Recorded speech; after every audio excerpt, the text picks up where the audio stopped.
As part of this resource on universal design for learning and helping learners in career technical education with their writing and reading skills, I also wanted to give you just a few details about the brain, what research says about the brain and how students learn.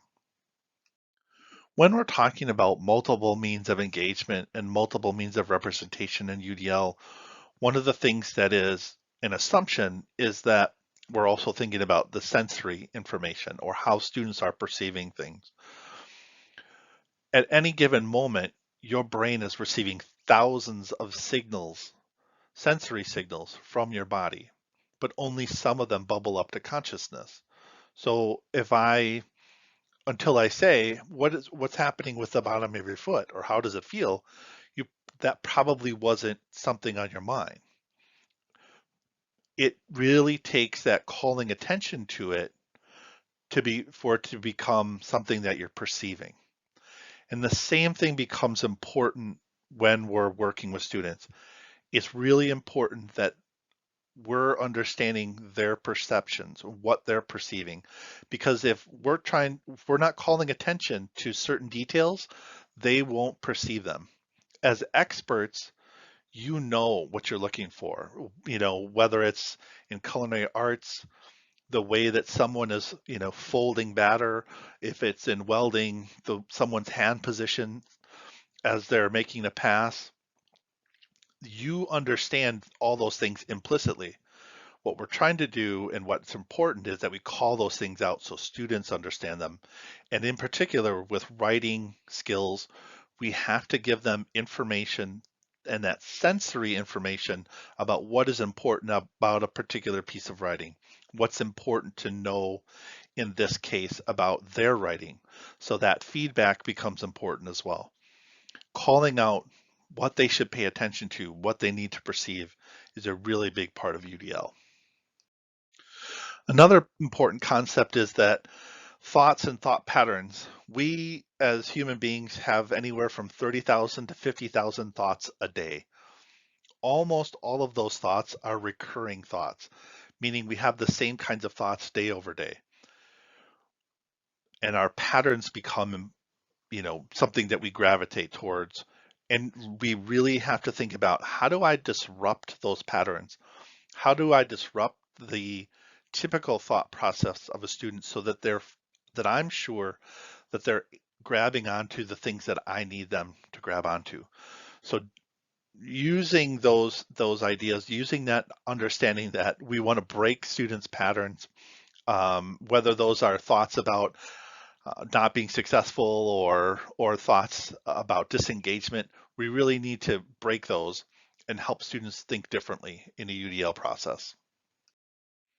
We really have two memory systems in our brain. We have working memory or short-term memory and then long-term memory. And working memory, the a lot of the research says, you can hold about 6 to 7 things in your mind actively for about 10 to 12 minutes.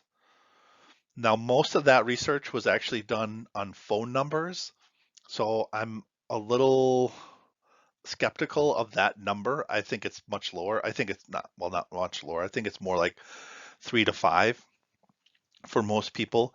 And for students that struggle, it's going to be more like 1 to 2, maybe, and for some students, it's going to be one thing that they can hold in working memory for any length of time. And it's probably not going to be that full 10 to 12 minutes.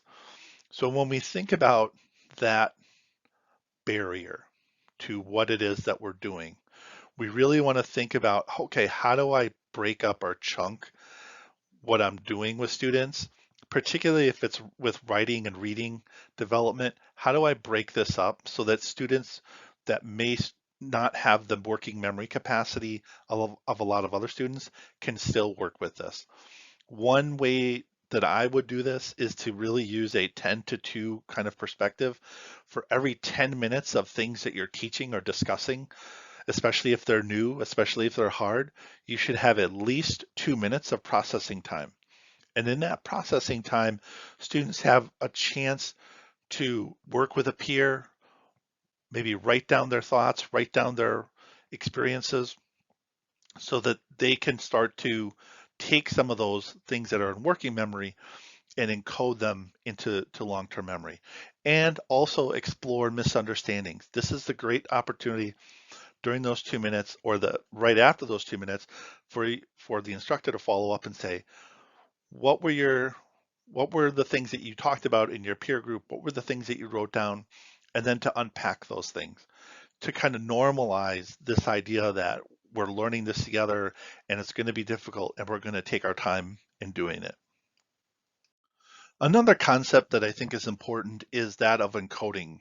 Encoding is taking things that are in working memory and then processing them to be in long-term memory. And there are different modalities that are researched around encoding, like visual encoding and audio encoding. But I think that the two that make sense for when we think about helping CTE students with their writing and reading skills are elaborative encoding and semantic encoding. And elaboration is a really helpful tool. When you ask students to elaborate and maybe tell you something, either orally or in a picture or in written words, you're really asking them to connect this new idea, this new concept, this new skill to things that they already know.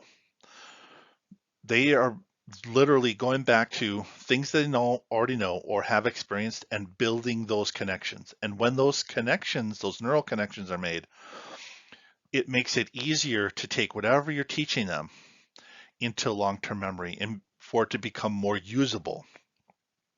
Additionally, as an instructor, you can offer your own elaboration that will also help students with encoding.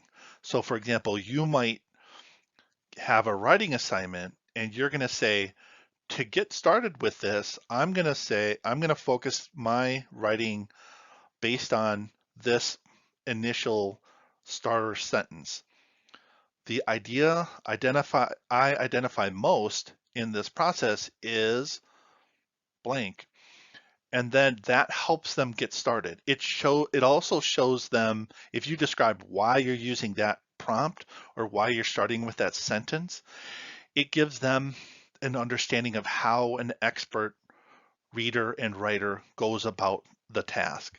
And they'll be able to build on that. And that will also, again, help them not only connect to you, but also connect to their previous memories and change what they're learning into long-term memories. The other type of encoding that I want to focus on is semantic encoding, and it's really about meaning. What are the meanings of this? And I think as we're starting to help students become better writers, we want to help them figure out how their writing and reading is meaningful. So I think in career and technical education, there are all these realistic or authentic applications, but you have to call their attention to them and talk to them about how meaningful they are and the ways that they're meaningful. And in that process, again, that will help them transpose what it is they're experiencing now and it's in their working memory into long-term memory. I hope this information about the brain and what we know about the brain and how it functions will help you as you work in a UDL framework to help learn CTE students become better writers and better readers. If you want to talk about or have any questions about the brain or what we know about the brain, and or if you've got any ideas about that you want to run by someone or chat through, as always, you can just email me at mkspindler@gmail.com.